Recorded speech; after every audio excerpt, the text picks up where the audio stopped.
আল্লাহ জানি না গো, এই ময়দানে কার জানি বাবা নাই, এই মজলিসে কার জানি মা নাই। মায়ের মতো বড় ধন নাই, বাবার মতন বড় সম্পদ নাই রে আল্লাহ। দুনিয়ার জমিন থেকে বিদায় হয়ে গেছে আল্লাহ, তাদের কবরগুলো জান্নাতের বাগিচা বানিয়ে দেন আল্লাহ। আল্লাহ ও আল্লাহ, মার কবরটা জান্নাতের বাগিচা বানিয়ে দেন আল্লাহ। এতিম নবীর উসিলা করে আল্লাহ আমাদেরকে ক্ষমা কইরা দেন আল্লাহ। আল্লাহ এতিম নবী বারবার মা মা বলে কাঁদে, বাবা বাবা বলে কাঁদে আল্লাহ। আল্লাহ দেখার মতন কেউ নাই আল্লাহ, আমাদেরকে মাফ করে দেন আল্লাহ, মাফ করে দেন আল্লাহ। আল্লাহ এতিম নবীর যে আদর্শগুলো আলোচনা করা হয়েছে আল্লাহ, আমাদের সকলকে আমল করার মতো তৌফিক দান করে দেন আল্লাহ। নবী যখন দুনিয়ার জমিনে আগমন করলো, মাত্র আমিনা রাদিয়াল্লাহু আনহার 7 দিন দুগ্ধ নবীজি পান করেছেন। 7 দিন দুগ্ধ পান করার পর এরপরে আবু লাহাবের একজন বান্দি ছিল, যার নাম হলো সাউবিয়া। সাউবিয়া নামক বান্দির নবীজি দুগ্ধ পান করেছেন। এই কথা যখন আবু লাহাব যখন শুনলো, আবু লাহাব বলে যাও যাও, আমার ভাতিজারে যেই বান্দি দুধ পান করাইছে ওই বান্দিরে আমি স্বাধীন হিসাবে ঘোষণা করে দিলাম। আরো জোরে বলি সুবহানাল্লাহ। ওই বান্দিরে আমি স্বাধীন হিসাবে ঘোষণা করে দিলাম। ও নবীর উম্মত, বাচ্চারা যখন দুনিয়ার জমিনে, ওই জায়গার নিয়ম ছিল বাচ্চারা যখন দুনিয়াতে আসবে, আসার পরে বাচ্চাদেরকে সুন্দর রাখার জন্য, বাচ্চাদের বালক বাসাগুলো সুন্দর রাখার জন্য মদিনা মক্কার বাহিরে তারা পাঠিয়ে দিতেন। এমন সময় অদূর দূর থেকে চলে আসলো হালিমাতুস সাদিয়া রাদিয়াল্লাহু আনহা, বাচ্চা নেওয়ার জন্য চলে আসছে। খবরদার, ভালো করে বুঝবেন, দিলটা একটু নরম করে দেন। আল্লাহর ভয়, জাহান্নামের আগুনের ভয়, নবীর জন্য যার চোখ থেকে মশার পাকা পরিমাণ পরে পানি পড়বে, ওই চোখের উপর আমার আল্লাহ জাহান্নামের আগুন হারাম করে দিবেন। স্বয়ং আমার আল্লাহ হারাম করে দিবেন কে? আর জোরে বলুন কে? হারাম করে দিবেন আমার আল্লাহ। হালিমাতুস সাদিয়া রাদিয়াল্লাহু আনহা যখন আসলেন, হালিমাতুস সাদিয়া রাদিয়াল্লাহু আনহার যানবাহনটা ছিল অত্যন্ত দুর্বল, যানবাহনটা ছিল অত্যন্ত দুর্বল, ভালো করে চলতে পারে না, ভালো করে যানবাহনটা পর্যন্ত হাঁটতে পারে না। তারপরে হাঁটি হাঁটি পা পা করিয়া মক্কায় যখন চলে আসছে বাচ্চাদেরকে নেওয়ার জন্য, বাচ্চাদেরকে সুন্দর করে বসে রাখলেন। ছায়া ছায়া সবাই বড় লোকদের সন্তানগুলোর নেয়, বড় লোকের ছেলের নেয়, বড় লোকের মেয়ে নেয়, কিন্তু আমার আপনার নবীকে কেউ নেওয়ার জন্য আসে না। আমার আপনার নবীরে কেউ নেওয়ার জন্য আসে না। কারণ মহিলাদের আত্মবিশ্বাস হলো, আমি যখন 2 বছর পর্যন্ত সন্তানটাকে দুগ্ধ পান করাবো, 2 বছর দুগ্ধ পান করানোর পর এই সন্তানের মা বাবা আমি যা চাই আমার সব দিবে, টাকা চাইলে আমাকে টাকা দিবে, পয়সা চাইলে আমাকে পয়সা দিবে, কিন্তু মুহাম্মদের কে দিবে? মুহাম্মদের বাবাও তো দুনিয়ার জমিনে নাই। এর নবীর উম্মত, ও যুবক ভাই, দিলটা একটু নরম করে দাও। আত্মবিশ্বাস নিয়ে সমস্ত বাচ্চাগুলোকে এখান থেকে যখন নিয়ে যাও, কিন্তু আমার আপনার নবী ফুফে ফুফে কান্নাকাটি করে। আমার আপনার নবীকে কেউ নেওয়ার জন্য আসে না, কেউ দেখার জন্য আসে না। এমন সময় বিকাল বেলা যখন হয়ে যায়, সূর্য মামা যখন ডুবে যাবে, এমন সময় হালিমাতুস সাদিয়া রাদিয়াল্লাহু আনহা বললেন, স্বামী আমার, এই এতিম সন্তানটাকে যেহেতু কেউ নেয় না, আপনি যদি অনুমতি দেন এতিম সন্তানটাকে আমি নিয়ে নিব। জামাই বলল, যাও যাও, আমি তোমার অনুমতি দিলাম, এতিম সন্তানটাকে তুমি নাও। যখন এতিম সন্তান আপনার আমার পয়গম্বর মুহাম্মদুর রাসূলুল্লাহ সাল্লাল্লাহু আলাইহি ওয়াসাল্লামকে সর্বপ্রথম হালিমাতুস সাদিয়া রাদিয়াল্লাহু আনহার ঘোড়ার উপরে, যানবাহনের উপরে যখন উঠায়, আল্লাহ পাকের বরকত শুরু হয়ে গেল। সুবহানাল্লাহ। আল্লাহ পাকের বরকত যখন শুরু হয়ে গেল, ওই রাত্র হালিমাতুস সাদিয়া রাদিয়াল্লাহু আনহা বলেন, আমার স্তনের মধ্যে এই পরিমাণ দুধ নাই যে যাতে আমার সন্তানরা ভালো করে খাইতে পারে। আমার সন্তান ভালো করে কোনোদিন দুধ পান করতে পারে নাই। যেই দিন মুহাম্মদ আমার স্তনের মধ্যে মুখ লাগাইছে ওই দিন থেকে আমার স্তনের মধ্যে এত পরিমাণ দুধ আমার দুইজন সন্তান খায়, তারপর আমার স্তন থেকে কোনোদিন দুধ কমে না। আরো জোরে বলুন সুবহানাল্লাহ। লীলা খালাকার, লীলা খালাকার, জোরে বলুন কার কার, আরো জোরে বলুন কার। লীলা খেলা আমার আল্লাহর। হালিমাতুস সাদিয়া রাদিয়াল্লাহু আনহা বলেন, অনেক সময় রাতের বেলা প্রায় সময় আমি ঘুমাইতে পারতাম না, কারণ আমার সন্তান তৃপ্তি সহকারে দুধ খাইতে পারে না। এই জন্য সারা রাত আমার সন্তান কাঁদছে, আমার সন্তান কাঁদছে। কিন্তু মুহাম্মদ যখন আমার ঘরে গেল একদিনে এমন কোনো সমস্যা হয় না। সুবহানাল্লাহ। এ নবীর উম্মত ছোটবেলা থেকে আমার নবী কত দামি পয়গম্বর ছিলেন। আল্লাহর নবী সাল্লাল্লাহু আলাইহি ওয়াসাল্লাম হালিমাতুস সাদিয়া রাদিয়াল্লাহু আনহা বলেন, সব সময় নবী তার মায়ের ডান দিকের দুধ পান করতেন, বাম দিকের দুধ কোনোদিন পান করতেন না। কেন পান করতেন না? আমি যদি দুটোটা দুধ পান করি আমার দুধ ভাই কি পান করবে, এই জন্য সব সময় ডান পাদের দুধ পান করতেন, বাম পাদের দুধ কোনোদিন পান করতেন না। কেমন ইনসাফ আর আমার আপনার পয়গম্বর ছিলেন। হাঁটি হাঁটি করে অনেক বরকত, অনেক মুজাহাদা আমার আল্লাহ ওই ঘরে যখন দান করলেন। এবার যখন দেখলেন যানবাহনটা দ্রুত গতিতে হয়ে গেল, সবাই বলে এটা কার যানবাহন, কার যানবাহন, কার যানবাহন। যেই যানবাহনটা ছিল আমাদের সবার পিছনে, ওই যানবাহনটা তো তাড়াতাড়ি চলে আসছে কেন? বলে এটা হালিমার যানবাহন। কিভাবে আসলো? এইবার তারা নিজেদের মধ্যে কল্পনা জল্পনা শুরু হয়ে গেল, কিভাবে এত সুন্দর দ্রুতগামী চলে আসছে। কে বলে আমার জানা মতে মনে হয় ওই যে এতিম শিশুটাকে হালিমায় নেওয়ার কারণে মনে হয় তার প্রতি এতিম শিশুর আল্লাহ খুশি হয়া মায়া হয়া এত বড় বরকত আমার আল্লাহ নাজিল করেছে। নাজিল করেছে বরকত কে? আল্লাহ। একদিন চলে যায়, দুই দিন চলে যায়, শুধু বরকত আর বরকত, বরকত কোনোদিন কম হয় না। যেই দিকে হালিমাতুস সাদিয়া রাদিয়াল্লাহু আনহার বকরি যায় ওই দিকে বকরিগুলো মোটা হয়, ওই দিকে বকরিগুলো তাজা হয়। স্তনের মধ্যে পর্যাপ্ত পরিমাণ দুধ নিয়ে বাসা বার ফিরত চলে আসে। অন্য বকরি গুলো যখন যায় দুধ হয় না। এই বরকত কার? আর জোরে বলুন কার? কদরে কুদরত দারি হর সিকাহিয়া কুনি জিন্দারা মুর্দা কুনি ও মুর্দারা বে যা কুনি, সকল কিছু করানোওয়ালাকে। ও নবীর উম্মত, হাটিয়ারি পা পা করিয়া 2টা বছর যখন চলে গেল, 2টা বছর পূর্ণ হয়ে যাওয়ার পর হালিমাতুস সাদিয়া রাদিয়াল্লাহু আনহা বলেন, মুহাম্মদের জবান থেকে সর্বপ্রথম যেই শব্দটা বের হয়ে গেল, আল্লাহু আকবার কাবীরা আলহামদুলিল্লাহি হামদান কাসীরা ওয়া সুবহানাল্লাহি বুকরাতাও আসিলা। আপনার আমার সন্তান আজে বাজে কথা বলে, নবী তো আজে বাজে আর কথা বলেন না। 2 বছর পূর্ণ হয়ে যাওয়ার সাথে সাথে হালিমাতুস সাদিয়া রাদিয়াল্লাহু আনহা বললেন, মুহাম্মদের জবান থেকে এই শব্দগুলো বের হয়ে গেল, আল্লাহু আকবার কাবীরা আলহামদুলিল্লাহি হামদান কাসীরা ওয়া সুবহানাল্লাহি বুকরাতাও ওয়া আসিলা। জোরে বলি আল্লাহু আকবার। কেমন নবী ছিলেন আমার। এবার 2 বছর যখন পূর্ণ হয়ে গেল, দুধ ভাইয়ের সাথে খেলতে যখন মাঠে খেলাধুলা করতে যেতেন, কিন্তু আমার নবী ছোটবেলা কিন্তু খেলাধুলা করতেন না, মাঝে মাঝে ভাইদের দিকে তাকাইতেন। খেলার সময় ভাইদের সাথে মাঠে যাইতেন কিন্তু খেলতেন না। এমন সময় হঠাৎ করে ওই যে হালিমাতুস সাদিয়া রাদিয়াল্লাহু আনহার সন্তানেরা দেখলেন আমাদের মক্কি ভাই মুহাম্মদ সাল্লাল্লাহু আলাইহি ওয়াসাল্লামকে দেখলেন আল্লাহ পাক কারা যেন তার বুকের উপরে বৈশা এই জায়গায় ছুরি চালায়া সুন্দর করে নারী বুড়ি বের করে ফেলেছেন এবং কি কলিজাটা বের করে ফেলেছেন।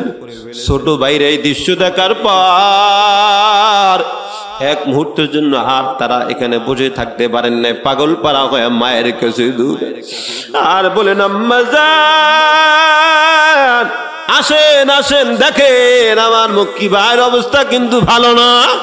বলো ও বাবা কি হয়েছে বল, ও বাবা কি হয়েছে বল। বলে আমার ভাইরে কারা জানি মাইরে ফেলাইছে, ছুরি দিয়ে এইভাবে ছিঁড়ে ফেলাইছে। এমন কথা মা হালিমাতু সাদিয়া রাদিয়াল্লাহু আনহা যখন শুনলেন, পাগল পারা হয়ে দৌড়ায়, ডানে খেলনায় বামে খেলনায় পাগল পারা হয়ে দৌড়ায়। আর শিশু মুহাম্মদের কাছে হাজির হয়ে গেল। একবারে গেলে চুমা খায়, আবার ও গেলে চুমা খায়, আবার কপাল মোবারকের মধ্যে চুমা খায়, আবার বলে আব্বাজান আমি জানি তোর বাবা নাই, তুই বড় এতিম। এইভাবে হালিমাতু সাদিয়া রাদিয়াল্লাহু আনহা সান্ত্বনার বাণী তাকে শুনালেন। আর বলেন ও বাবা বল বল তোর কোনো সমস্যা হয়ে গেল কিনা তুমি আমারে বলো। না রে মা আমার কোনো সমস্যা হয়নি। কিন্তু হালিমাতু সাদিয়া রাদিয়াল্লাহু আনহা বলেন ওই শিশু মুহাম্মদ সাল্লাল্লাহু আলাইহি ওয়াসাল্লামের কপাল মোবারকের মধ্যে আমি আপনার বেতার ছাপ দেখতে পেলাম, এবং তার কপাল মোবারকের মধ্যে আমি ভয়ের ছাপ দেখতে পেলাম। এই জন্য বললেন তোমার কোনো সমস্যা হলো কিনা। না মা আমার কোনো সমস্যা হয় নাই। দেখেন কেমন ডাক্তার আমার আল্লাহ দুনিয়ার জমিনে পাঠাইছেন। এইদিকে ফাইরিয়া নারী বলগুলো বের করেছেন, কলিজাটা বের করেছেন। এরপরে আমার আল্লাহ জমজম কূপের পানির মাধ্যমে ধৌত করায়া আপন জায়গায় আমার আল্লাহ পাক রব্বুল আলামিন ফেরেশতাদের মাধ্যমে আমার আল্লাহ রেখে দিলেন। নবীজি বলেন আমি সামান্যতম ব্যথা কোনোদিন অনুভব করি না। আর জোরে বলি আল্লাহু আকবার, চিৎকার করে বলি আল্লাহু আকবার। কেমন ডাক্তার আমার আল্লাহ দুনিয়ার জমিনে পাঠালেন। এরপরে হালিমাতু সাদিয়া রাদিয়াল্লাহু আনহার মনে মানে নাই। হালিমাতু সাদিয়া রাদিয়াল্লাহু আনহা তিনি মক্কার দিকে রওনা হয়ে গেলেন। পথিমধ্যে একজন রাহিবের সাথে যখন দেখা হয়ে গেল, ও যুবক ভালো করে বুঝেন, ও আব্বাজান ভালো করে বুঝেন, একজন গণকের সামনে যখন দেখা হয়ে গেল, এমন সময় গণক দেখা মাত্রই নবীকে চিনে ফেলেছে। আর বলে এইটা তো আখির জমানার পয়গম্বর হবে, এটা তো আমাদের শত্রু হবে, তাড়াতাড়ি ওরে মা, তাড়াতাড়ি ওরে পিডা। এমন কথা যখন শুনতে পান হালিমাতু সাদিয়া রাদিয়াল্লাহু আনহা দাঁড়িয়ে গেলেন। দাঁড়ানো বোঝেন, হ্যাঁ যখন দেখবেন মানুষ আর ব্যথা সহ্য করতে পারে না, মায়ের আর কত খাবো। আমার কথা সবাই বুঝেন? হ্যাঁ আমার এই যে মনে অনেকে মনে বুঝেন না, আমার কথা সবাই বুঝেন? মায়ের আর কত খাবো। দেয়ালের সাথে যেহেতু ঠেকেই গেছে, একটারও আর রক্ষা নাই। কথা বলেন ঠিক কিনা? একটার আর কোনো সময় রক্ষা নাই, প্রতিবাদ করতেই হবে।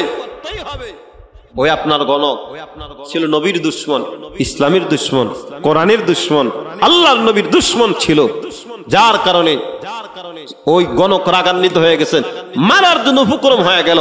এমন সময় হালিমা রাদিয়াল্লাহু আনহা বলেন এরে বেঈমান তুই জানোস না আমার নাম হালিমাতু সাদিয়া রাদিয়াল্লাহু আনহা, আমি তোদের সবাইকে টুকরা টুকরা করব। কিন্তু হালিমাতু সাদিয়া বলেন আমি তো একজন মহিলা মানুষ, ওরা যদি অনেক পুরুষ আমাকে ধরে তাহলে আমি মুহাম্মদকে বাঁচাতে পারবো না। এই জন্য আবার মক্কার দিকে ছুটলেন, এখানে অবস্থান করলেন। মক্কার দিকে ছুটার পরে আমিনা রাদিয়াল্লাহু আনহার কাছে নিয়ে গেলেন। দীর্ঘ সময় পর্যন্ত কাঁদছেন। কাঁদার পরে বলেন বোন তোমার সন্তান তোমার কাছে থাকো। 2 বছরের সময় যে অলৌকিক ঘটনা ঘটে গেল, ঘটনাটার কথা তাকে বললেন। আর বললেন বোন তোমার সন্তান তোমার কাছে রাখ, তোমার সন্তানকে আমি রাখতে পারবো না। আমিনা রাদিয়াল্লাহু আনহা কাঁদলেন আর বললেন দেখো এমন যে ঘটনা হবে এই ঘটনাগুলো আমার আল্লাহ আমারে জানাইছে। আরো জোরে বলি সুবহানাল্লাহ, আওয়াজ করে বলি সুবহানাল্লাহ। এই ঘটনাগুলো জানাইছেন কে? এইবার হালিমাতু সাদিয়া রাদিয়াল্লাহু আনহা নবীকে আমিনা রাদিয়াল্লাহু আনহার কাছে যখন রাইখা গেলেন, এমন সময় 24টা কন্যা শুধু মুহাম্মদ মুহাম্মদ মুহাম্মদ সাল্লাল্লাহু আলাইহি ওয়াসাল্লাম। কারণ যেই স্তন মুবারকের মধ্যে নবীজি ঠোঁট লাগাইতো ওই জায়গায় এখন আর নবীজি ঠোঁট লাগায় না। এই জন্য হযরতে হালিমা আর এক মুহূর্তের জন্য ঠিক থাকতে পারেন নাই। আবার তিনি দৌড়ে গেলেন আর বললেন বোন আমিনা তোমার সন্তানটা দাও। আমি একটা মুহূর্তে তোমার সন্তান ছাড়া আমি কোনোদিন বাঁচতে পারি না, তোমার সন্তানটা তুমি আমার কাছে দাও, আমার কাছে দাও। এরপরে অনেক কিছু ভাইবা চিন্তা তিনি আর নিলেন না, এই জায়গায় রাইখা দিলেন। আর বললেন, ভুল, তোমার সন্তান তোমার কাছে থাক, আমি মাঝে মাঝে আইসা তোমার সন্তানকে আমি দেখব, এমন আমার চোখের শীতলতা, আমি চক্ষুকে আমি ঠান্ডা করবো। সুবহানাল্লাহ। এক নজর দেখার জন্য পাগল পাড়া হয়ে আসতেন, পাগল পাড়া হয়ে আসতেন। ও নবীর উম্মত, শুধু এতটুকু পর্যন্ত সমাপ্ত নয়, 6 বছরের সময় মা দুনিয়ার জমিন থেকে চিরতরে বিদায় হয়ে গেল। ইন্না লিল্লাহি ওয়া ইন্না ইলাইহি রাজিউন। মা বিদায় হয়ে যাওয়ার পূর্বে প্রায় সময় বলতেন, আম্মা জান, আমি দেখতে পাই ছোট ছোট সন্তানরা যখন খেলাধুলা করে, সন্তানদেরকে খেলাধুলার পর আব্বা জান ওই জায়গায় বিকালবেলা নিয়ে আস। আমার আব্বা জান কি না, আমার আব্বা জান আমারে একদিনও কেন নেওয়ার জন্য আসে না। এইভাবে নবী আমার প্রায় সময় কাঁদতেন, প্রায় সময় কাঁদতেন। যাদের বাবা নাই, যাদের মা নাই, তারা বোঝেন মা বাবার কত বড় দুঃখ বেদনা, তারাই ভালো করে বুঝেন। যারা মা, যাদের মা নাই, যাদের বাবা নাই, তারাই বুঝবেন। ও নবীর উম্মত, প্রায় সময় আমেনা রাদিয়াল্লাহু আনহা সান্ত্বনার বাণী দিয়া সন্তানকে কখনো ঘুম পাড়ায় দেন, সন্তানকে কখনো সান্ত্বনা দেন। এইভাবে 1 বছর চলে যায়, 2 বছর চলে যায়। ও নবীর উম্মত, মৃত্যুর পূর্বে হযরত আমেনা রাদিয়াল্লাহু আনহা সিদ্ধান্ত গ্রহণ করলেন, বারবার যেহেতু সন্তান বলে তার বাবার সাথে দেখা করব, তাহলে আমি তার বাবার সাথে একটু তাকে দেখা করে আনি। এই বলে শ্বশুরের কাছে যখন জবাব, শ্বশুর কাছে যখন চলে গেল, আর বলেন, ও শ্বশুর আব্বা, অনুমতি দেন, আপনার নাতিনে আপনার সন্তানের সাথে আমি দেখা করে আনবো। এই কথা যখন বললেন, আব্দুল মুত্তালিবের দিলের মধ্যে হাউ মাউ করে ব্যথা শুরু হয়ে গেল। আমার নাতি জানে না তার আব্বা জানের খবর কোন জায়গায়, আমি তো জানি। কেমন জানি দিলটা ব্যথা হয়ে গেল। আর বললেন, রে আমিনা, তুমি আমার সন্তানের সাথে দেখা করতে যাইবা? বলে, হ্যাঁ আমি যাব। এই কথা বলে তার পুত্রবধূকে যখন অনুমতি দিলেন, সাথে 3 জন যখন রওনা হয়ে গেল। একজন হলো মুহাম্মদ সাল্লাল্লাহু আলাইহি ওয়াসাল্লাম, আরেকজন হলো দাসিয়া ঈমান, 2 জন, আরেকজন হলো আমিনা রাদিয়াল্লাহু আনহা। 3 জন মক্কা থেকে মদিনার অভিমুখে যখন রওনা হয়ে গেল, প্রতিটা মুহূর্তে আমিনা রাদিয়াল্লাহু আনহা ছটফট করতেছে। আমি আমার সন্তানকে আমার স্বামীর কবরের কাছে যা কি জবাব দেব, এই জন্য বড় ছটফট করতেছে। তারপরে যখন রওনা হয়ে গেল, রওনা হয়ে যেতে যেতে যেতে যেতে যেই জায়গায় স্বামীর কবর দেওয়া হয়, আবওয়া নামক স্থানে, যেই জায়গায় আব্দুল্লাহর কবর দেওয়া হয়, নবীজির আব্বাজানের কবর দেওয়া হয়, ওই জায়গায় যখন গেলেন, ওখান থেকে যানবাহন থেকে যখন নেমে গেলেন, নেমে যাওয়ার পর হালকা আওয়াজে আমিনা রাদিয়াল্লাহু আনহা বলেন, ও আব্বাজান, ও মুহাম্মদ, আয়া, তোমার আব্বা জানের সাথে কথা বলবা? হ্যাঁ মা, দীর্ঘ আশার বাণী নিয়ে আমি আমার আব্বা জানের কাছে আসছি। আমি আমার আব্বা জানকে এক নজর দেখাবো, আমি আমার আব্বা জানের সাথে মন ভরে আমি আমার আব্বা জানের সাথে কথা বলবো। আমিনা রাদিয়াল্লাহু আনহা কবরটা দেখিয়ে দিলেন, আর বললেন, আব্বা জান, বল তোর বাবার সাথে তুই কি কথা বললি, তোর আব্বা জানের ক। আমি এই জায়গায় দাঁড়িয়েছি, তোর আব্বা জানের সাথে তুই ক। সিরাতের মধ্যে লেখে, এইভাবে যখন কবরটা যখন দেখানো হয়, আপনার আমার পয়গম্বর কান্না করতে করতে জমিনের মধ্যে পড়ে গেল। এমনকি 2টা হাত এইভাবে দিয়ে আব্বা জানের কবর উপরে শুয়ে পড়লো। বারবার আব্বা আব্বা বলে বারবার ডাকে, আব্বা জান বলে বারবার ডাকে। আব্বাজান করতে করতে চোখের পানিগুলো পর্যন্ত শেষ করে ফেলেছেন। একটা মুহূর্তের জন্য কবরের থেকে আওয়াজ কোনোদিন বের হয় না। বারবার আব্বাজান বলে বারবার ডাকে। এরপরে অনেকক্ষণ পরে মাথাটা উঠে তাকে দেখে তার আম্মা জান আমিনা রাদিয়াল্লাহু আনহা সন্তানের দৃশ্য দেখার পর পর আমিনা রাদিয়াল্লাহু আনহা জমিনের মধ্যে আর দাঁড়িয়ে থাকতে পারতেছেন না। আমিনা রাদিয়াল্লাহু আনহার শরীরের মধ্যে কম্পন শুরু হয়ে গেল। তিনিও কান্না করতে করতে বেহুশ হয়ে জমিনের মধ্যে তিনি পড়ে গেলেন। আর জমিনের মধ্যে যখন পড়ে গেলেন, শিশু নবী মুহাম্মদ সাল্লাল্লাহু আলাইহি ওয়াসাল্লাম 6 বছরের সময়, 6 বছরের বয়সে এমন সময় মায়ের গলা ধরে ধরে আবার কান্না শুরু করে দিল। এখনো পর্যন্ত মায়ের শ্বাসটা এখনো পর্যন্ত বিদ্যমান আছে। এমন সময় দেখলেন মা নাই, মা দুনিয়ার জমিন থেকে চিরতরে বিদায় হয়ে গেল। ইন্না লিল্লাহি ওয়া ইন্না ইলাইহি রাজিউন।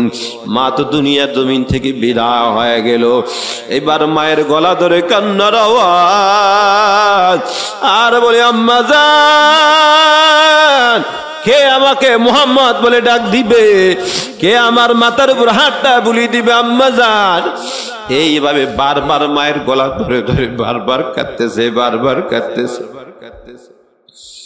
অনেক কষ্ট মুজাহাদা করার পর দাসী আইমান বাবার কবরের কাছে একটা কবর খনন করলেন। ওই কবরের মধ্যে আমিনা রাদিয়াল্লাহু আনহাকে দাফন করলেন।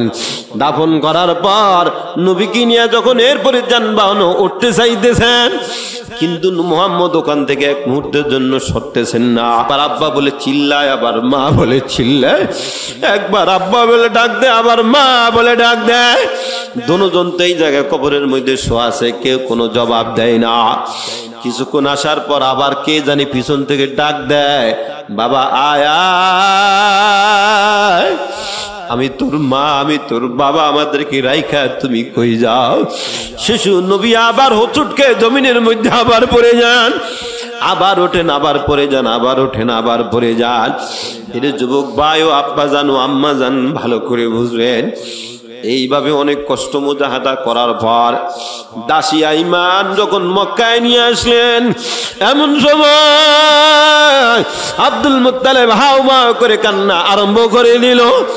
আর বলেন, ও কওমের লোকজন, তোমরা শোনো, আমার বুকের মধ্যে থেকে বিশাল বড় মানিক হারিয়ে ফেলেছি। এক মানিক হলে তার বৌমা হযরত আমিনা রাদিয়াল্লাহু আনহা।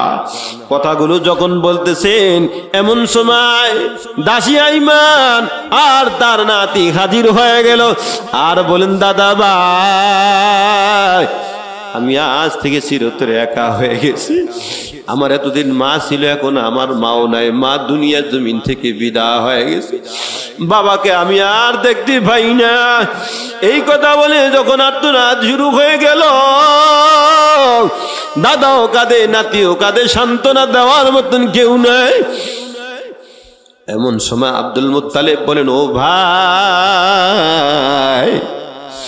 আর কাঁদিস না, আল্লাহ তোর ফয়সালা করে দিবে, আল্লাহ তোর জামিন হয়ে যাবেন।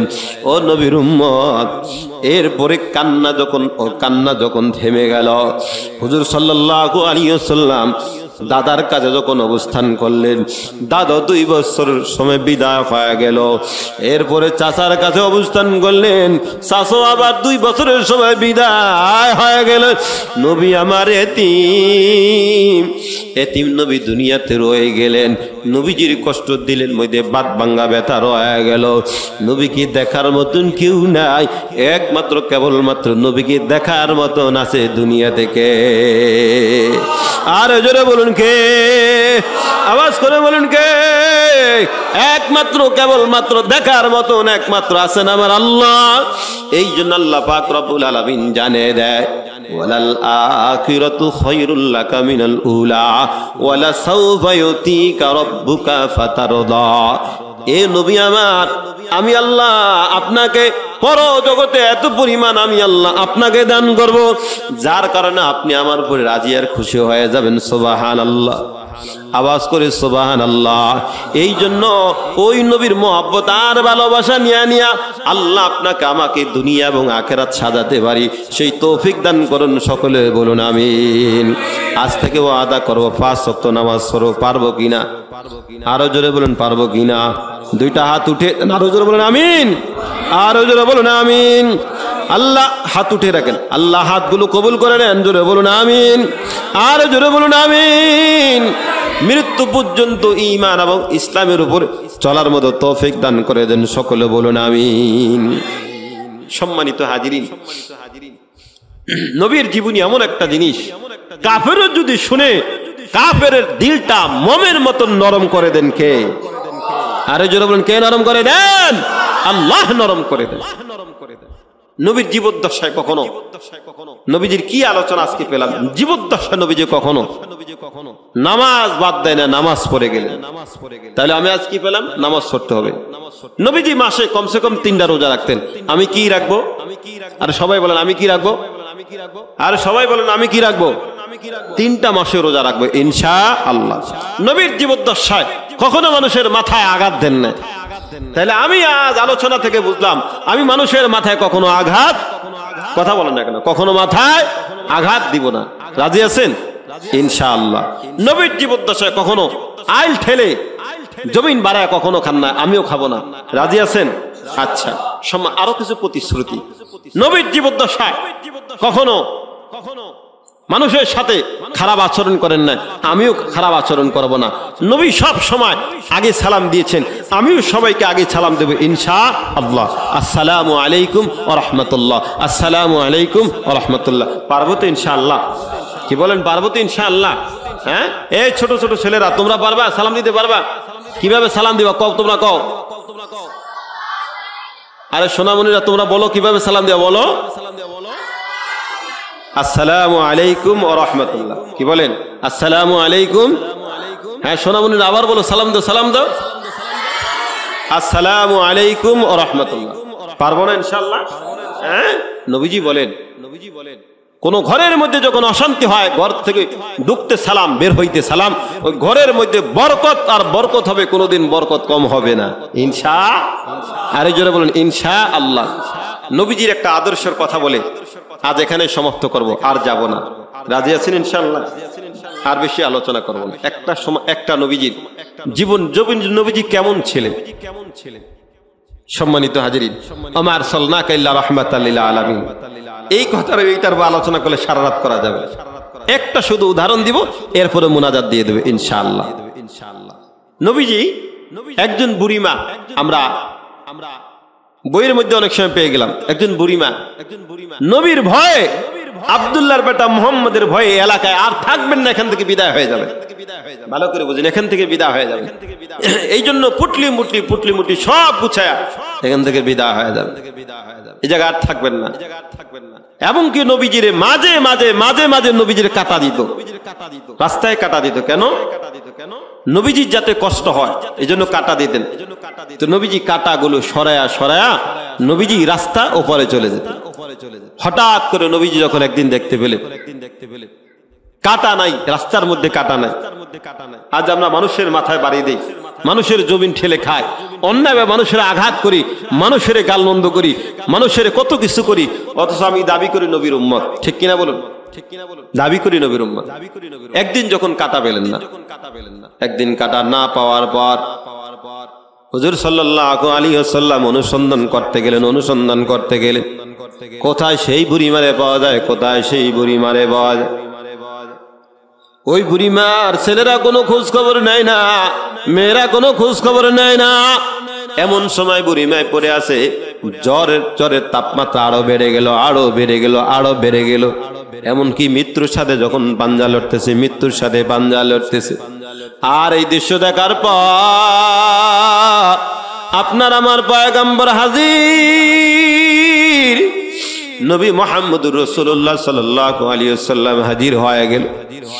যাকে না বানালাম আল্লাহ আরশ কুরসি লাউহে কলম কিছু বানাতেন না, 18,000 মাখলুকাত আল্লাহ কোনোদিন বানাতেন না, আরশ কুরসি লাউহে কলম আল্লাহ কোনোদিন বানাতেন না। এমন একজন দামি মানুষ একজন কাফের মহিলার কাছে যখন হাজির হয়ে গেল, নবীজি মাথায় হাত রাখার পর, মাথায় পানি দেওয়ার পর, বুড়ি মা যখন কিছুটা যখন সুস্থতা অনুভব করলেন, চক্ষু মেলে বললেন, কে তুমি? বলে, মা আমি আব্দুল্লাহর বেটা মুহাম্মদ। কোন আব্দুল্লাহর বেটা মুহাম্মদ? ও মা আমি ওই মক্কার আব্দুল্লাহর বেটা মুহাম্মদ সাল্লাল্লাহু আলাইহি ওয়াসাল্লাম। আরে যেই মোহাম্মদের পথে আমি কাটা দিতাম, বলে মা আমি সেই মোহাম্মদ। বলে বাবা তুমি কিভাবে তুমি আমার কাছে আসছো? বলে মা আমি আজ কয়েকদিন পর্যন্ত রাস্তার মধ্যে কোনো কাটা পাই না, এই জন্য আমি বড় পাগল, এই জন্য আমি বড় পাগল হয়ে গেলাম। কারণ আমি দেখতে পাই আমার ওই মা আমারে কেন কাটা দেয় না, এই জন্য আমি খোঁজ করতে করতে অনুসন্ধান করতে করতে দেখতে পেলাম আপনার বড় জ্বর। এবার বুড়ি মায় বলে বাবা আমি তোমার এত কষ্ট দিয়েছি, তুমি আমারে ক্ষমা করে দাও, আমি চিনতে পারি না, তুমি আমারে মাফ করে দাও। এইভাবে বুড়ি মা যখন আর্তনাদ শুরু করে দিল, বুড়ি মায় বললেন যখন তুমি আমারে মাফ করে দাও, নবী বলেন মা আপনি আমারে মাফ করে দেন, আমি আপনার কাছে আসতে আমার বড় দেরি হয়ে গেছে, আপনি আমারে মাফ করে দেন। কেমন রহমাতাল লিল আলামিন আপনাকে আমাকে আল্লাহ পাক মিলাইলেন। আর বুড়িমা বলল বাবা তুমি আমারে পরে দাও, লা ইলাহা ইল্লাল্লাহু মুহাম্মাদুর রাসূলুল্লাহ সাল্লাল্লাহু আলাইহি ওয়াসাল্লাম।